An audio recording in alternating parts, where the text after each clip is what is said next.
तो उत्तर प्रदेश के मुख्यमंत्री योगी आदित्यनाथ ने नियमों का अनुपालन न करने वाले वाहनों के चालान किए जाने के प्रकरणों के निस्तारण में तेजी लाने के लिए प्रदेश में ई कोर्ट की स्थापना के संबंध में कार्रवाई करे जाने के निर्देश दिए हैं। आपको बता दें, दरअसल वाहनों के ई चालान किए जाने की व्यवस्था है। इनका निस्तारण वर्तमान समय में न्यायालयों के माध्यम से किया जा रहा है। आपको बता दें कि ई कोर्ट स्थापित करने को लेकर के प्रस्ताव भी मांगा गया है। कार्य योजना प्रस्तुत करने के निर्देश दिए गए हैं।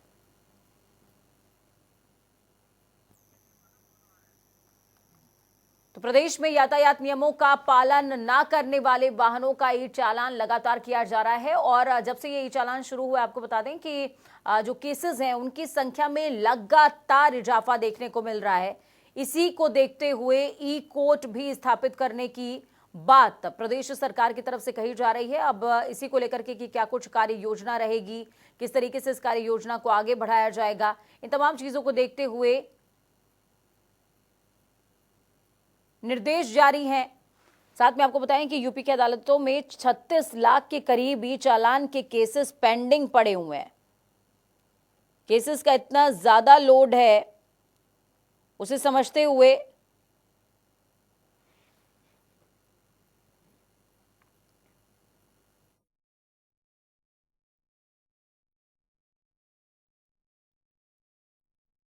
कि ई कोर्ट की स्थापना पर विचार लगातार चल रहा है। सीएम योगी ने कार्य योजना की रिपोर्ट भी तलब करी है। यूपी की अदालतों में 36 लाख से ज्यादा ई चालान के केसेस पेंडिंग पड़े हुए हैं।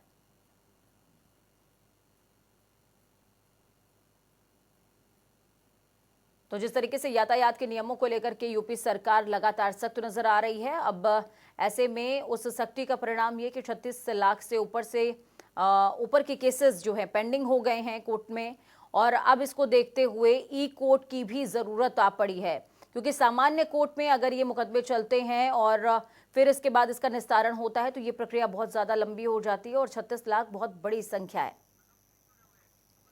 तो अनूप हमारे साथ में जुड़ चुके हैं, लखनऊ से हमारे संवाददाता हैं। अनूप, क्या कुछ अपडेट है आपके पास? कार्य योजना कब तक दे दी जाएगी? क्या कुछ इस कार्य योजना में खास रह सकता है? देखिए पूजा, पिछले एक साल में करोड़ 33 लाख से भी ज्यादा जो ई चालान किए गए थे, उसमें करीब 38 लाख चालान अभी वो पेंडिंग है, निस्तारित नहीं हो पाए हैं, जिसके कारण सरकार को राजस्व का तो नुकसान हो ही रहा है। साथ ही साथ जिस तरीके से अनावश्यक रूप से या फिर कानून तोड़ के जो बाइक या जो वाहन चलाते हैं, कहीं ना कहीं उनको भी सीख मिलेगा। अगर उनको जुर्माना समय से भरना पड़ेगा, यदि उनका चालान सही समय पे हुआ है तो सही समय पे उनका जुर्माना और भर जाएगा, तो कहीं ना कहीं उनको याद रहेगा कि गाड़ी सही तरीके से चलाना है, जिससे कई जो दुर्घटनाएं जो लगातार हो रही उन पर कहीं ना कहीं लगाम लगेगी। इसी मामले को लेकर सरकार एक बार प्रयास कर रही है और अधिकारियों को आदेश दिया है इस मामले पर बैठक करके जल्द से जल्द इसका निस्तारण किया जाए और ई कोर्ट यानी जिस तरीके से चालान होता है ई, उसी प्रकार से उसके निस्तारण के लिए भी ई कोर्ट की व्यवस्था की जाए, ताकि जो ई चालान हो रहे हैं उसको लगातार उन लोगों तक पहुंचे और उसका जुर्माना भरा जाए,